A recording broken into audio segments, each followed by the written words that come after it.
Hello and welcome to Dressmaking Amore.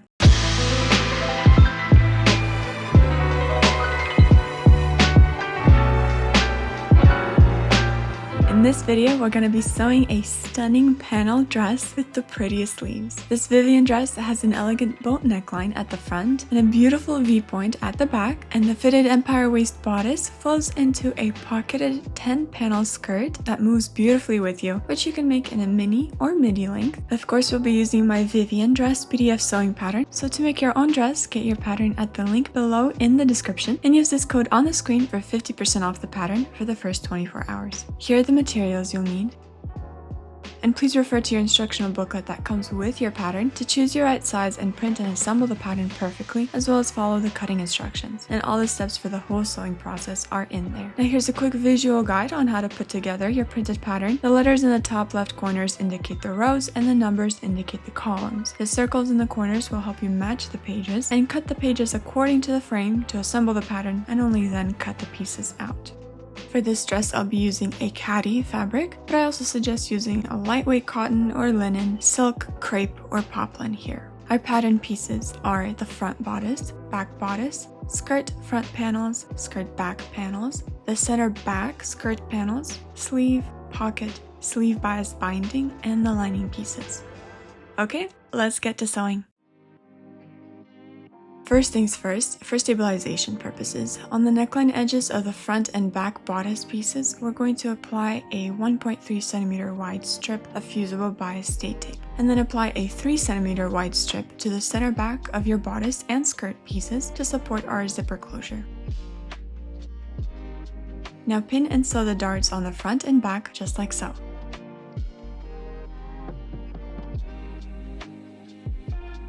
And if you need, you can mark a guideline for yourself before sewing. And I like to curve my darts ever so slightly at the very point for a neat look. Tie the ends of the thread and press the darts as they are, and then press the front darts down and the back towards the center. Cool your seams with a wooden tailor's clapper. After marking the wrong sides of your fabric, place your 5 front skirt panels right sides together and pin the edges, matching up all the marks.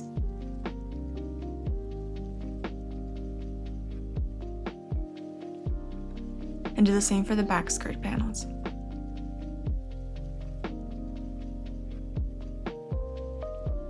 We're going to sew with 1.2 cm seam allowances.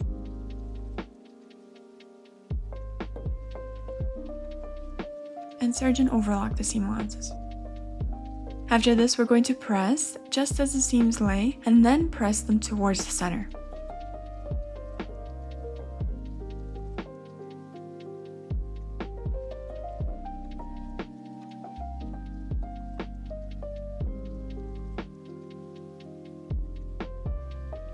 Now mark the centers on the bodice front and the skirt front so that we can evenly pin them right sides together and sew.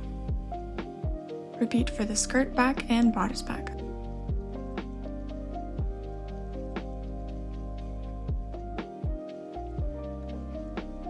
Serge or overlock the seam allowances, and then press the waistline as it lays, and then press the seam allowances up towards the bodice.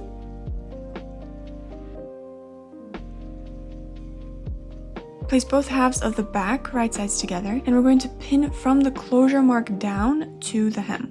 Sew the center back seam with 2 cm seam allowances so that there's room for adjustments later on. And after that's done, press the seam open and then continue up, pressing the same 2 cm seam allowances along the closure edge.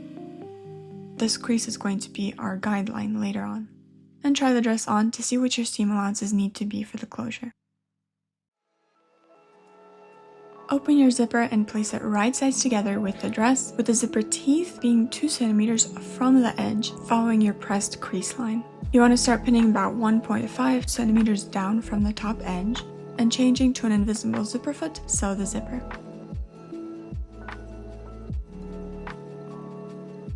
And close your zipper and transfer the marks of the waist and end of the seam to the unsewn side of the zipper tape.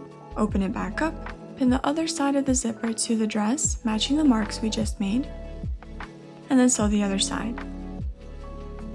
close it up, check that you like how everything looks before moving on. And now to shorten the zipper, here's what we're gonna do. Cut a 2-inch square of fabric on bodice, and with it right side down, sew it to your zipper tape like this.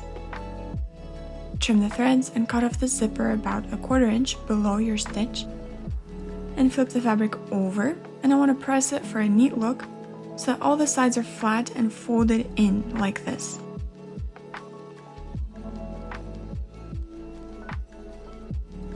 Sew right into this crease here. Trim the fabric.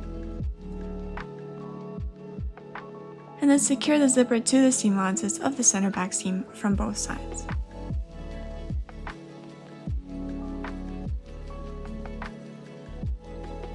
Now repeat the steps for sewing the skirt panels of our lining front and back, and sew the darts of the bodice. After this, we're going to press, and in the same way we're going to sew together the front and back halves of the dress. Sew the shoulder seams and side seams.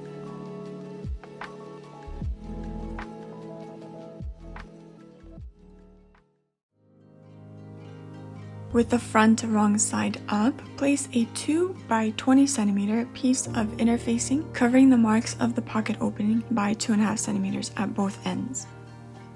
Transfer the interfacing placement to the back skirt and apply it here as well, and then pin the pocket right sides together to the seam allowances of the pocket opening of the front and back. Sew with 8mm to 1 centimeter seam allowances and serge that seam. And then with the seam allowances towards the pocket, understitch the seam allowances. Repeat for the front and back pieces.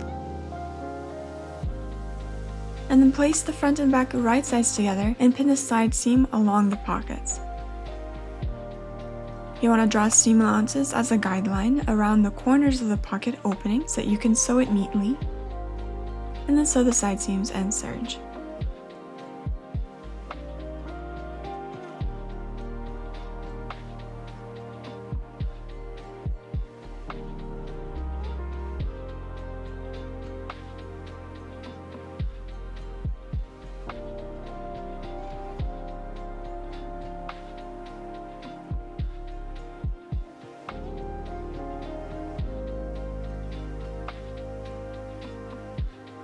Press the seam towards the front.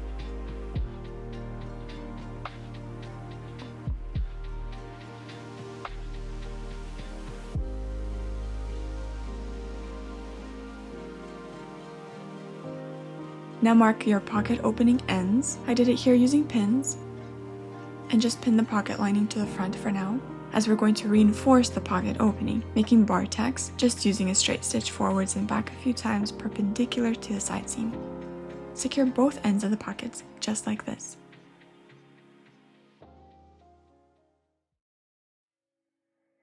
After pinning, sewing, and pressing open the shoulder seams, we're going to pin the lining and the shell right sides together at the neckline, matching the shoulder seams and center marks. Sew from the interfaced side.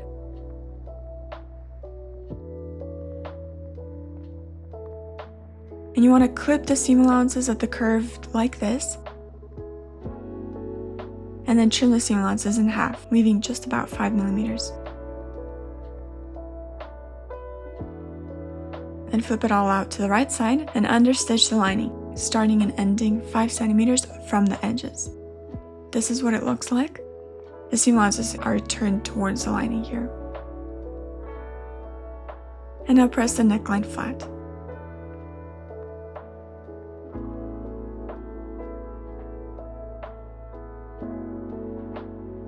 We sewed the lining to the center back seam here, catching the zipper tape. Here's what it looks like. And now we can flip this all out to the right side, close the zipper, and check your progress. Looking beautiful.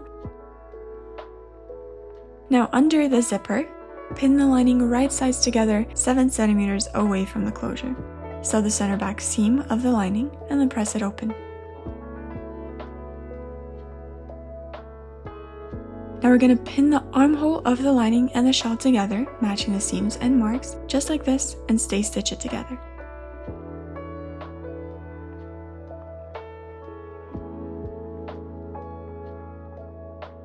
We can also join the lining to the shell at the waistline so it won't move around underneath, stitching right into the ditch here. Or you can go in between the lining and the shell, securing the seam allowances here by hand, but here's how I'll do it.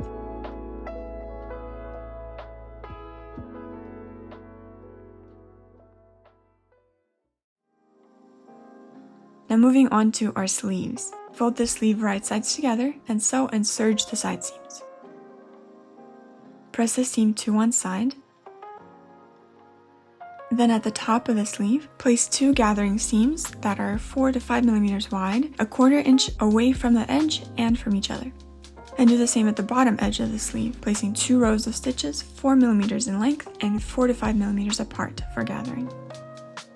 Now take detail 8, the sleeve bias binding, and fold it in half right sides together, sewing the short edge, making it into a tube. Then press the seams open, trimming the corners of the seam allowances. Then we're going to mark the quarters on the bottom of the sleeve and on the top of the bias binding for future reference. The sleeve here is laying right side up. Now gather the sleeve bottom edge by pulling at your gathering threads. And then place the binding inside the sleeve so that the right side of the binding is to the wrong side of the sleeve, like this. Pin at the quarter marks and sew with 6 millimeter seam allowances.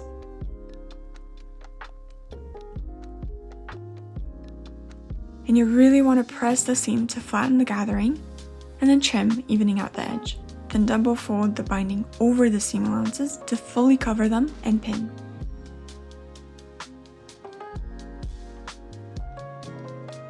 Now baste this by hand for easy sewing, and then sew 1 millimeter away from the edge like this. Take out the gathering stitches and press and repeat for the other sleeve binding. Now we're going to set in the sleeve into the armhole, matching the back marks and the center mark with the shoulder seam. And gather the sleeve cup slightly like so. Sew and serge the armhole.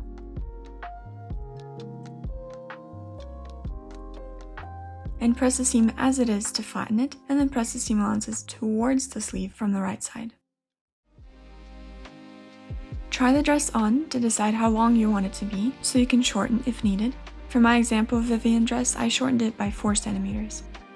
The shell should be longer than the lining, so to shorten the lining, lay it on a flat surface, mark 2.5 centimeters up from the bottom edge all around, and cut the lining following the marked line.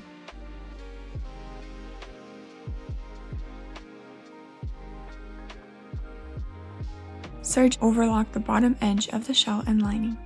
Now flip the serged edge up to the wrong side and stitch it all around 5 to 6 millimeters from the edge.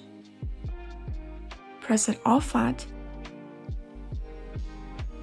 and at the side seams you can connect the lining to the shell using thread chains like this.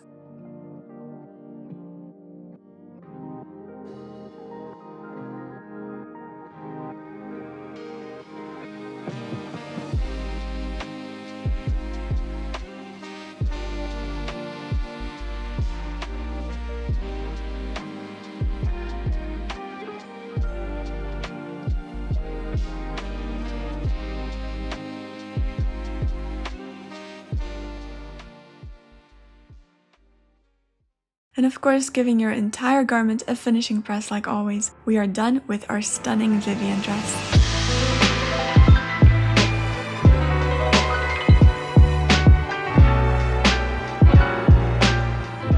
Thank you so much for watching. I hope you learned something new and this inspires you to sew this lovely piece yourself. I know you'll love it. You can get the PDF downloadable sewing pattern that I used below at the link in the description of this video, and happy sewing!